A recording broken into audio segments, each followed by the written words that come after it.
Hello friends, goal of study में आपका स्वागत है। मेरा नाम है अजय कुमार। मैं आज आपके लिए मध्यकालीन भारत का इतिहास लाया हूँ, जिसमें मैं आपको मध्यकालीन भारत के बारे में बताऊँगा। तो चलो टाइम वेस्ट ना करते वीडियो को स्टार्ट करते हैं। इसमें पहला टॉपिक है इस्लाम धर्म, जो कि 570 ईस्वी से 632 ईस्वी तक है। तो इसमें फर्स्ट पॉइंट है, 7वीं शताब्दी में सऊदी अरब में इस्लाम नामक एक नए धर्म का उदय हुआ था।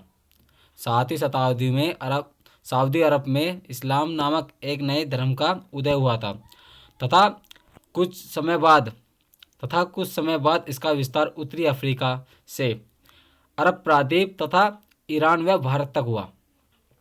इसमें नेक्स्ट पॉइंट है, इस्लाम धर्म के संस्थापक पैगंबर हज़रत मोहम्मद साहब थे। इस्लाम धर्म के संस्थापक पैगंबर हज़रत मोहम्मद साहब थे। तो नेक्स्ट पॉइंट है, हज़रत मोहम्मद साहब का जन्म 29 अगस्त 570 ईस्वी को मक्का में हुआ था। जो हज़रत मोहम्मद साहब थे उनका जो जन्म हुआ था 29 अगस्त 570 ईस्वी को मक्का में हुआ था। नेक्स्ट पॉइंट है, हज़रत मोहम्मद साहब के पिता अब्दुल्ला तथा माता का नाम अमीना था।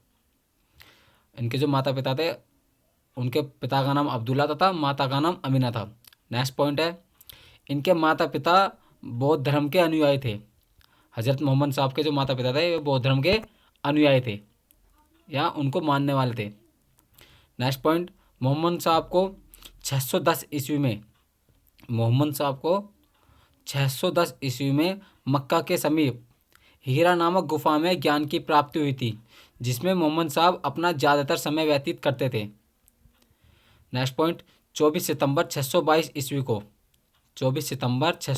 ईस्वी को मोहम्मद साहब मक्का से मदीना चले गए थे, जो कि मुस्लिम जगत में हिजरत संवत घटना के नाम से जानी जाती है। तो कहने का मतलब यह है कि अगर पूछा जाए कि मोहम्मद साहब को मक्का से मदीना जाने पर किस घटना से वह घटना किस नाम से जानी जाती है, तो इस्लाम जगत में हिजरत संवत घटना के नाम से जानी जाती है। तो नेक्स्ट पॉइंट है, कुरान, हदीस, इज्मा व कियास ये इस्लाम धर्म की कानूनी पुस्तक है। कौन कौन सी है? कुरान है, हदीस है, इज्मा है व कियास ये इस्लाम धर्म की कानूनी पुस्तक है।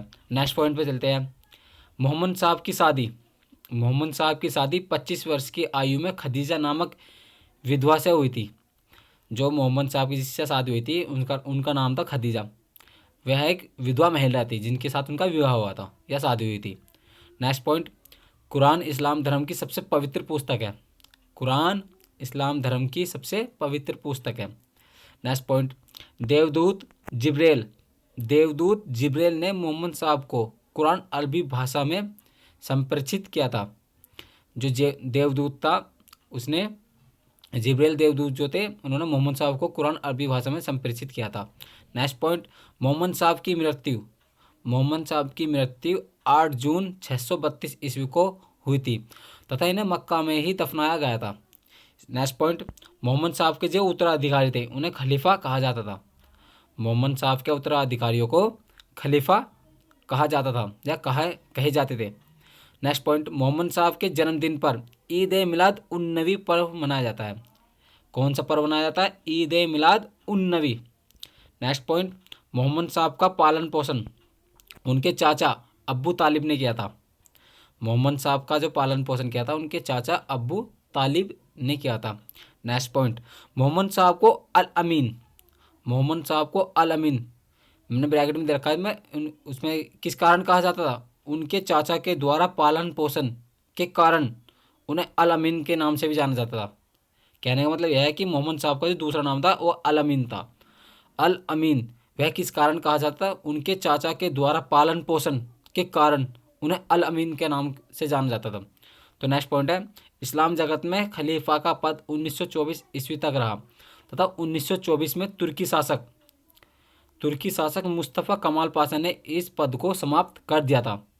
तो कहने का मतलब यह है, तो इस्लाम जगत में जो खलीफा का जो पद था वो 1924 तक रहा तथा 1924 में तुर्की शासक आया था जिसका नाम था मुस्तफ़ा कमाल पाशा ने इस पद को समाप्त कर दिया था।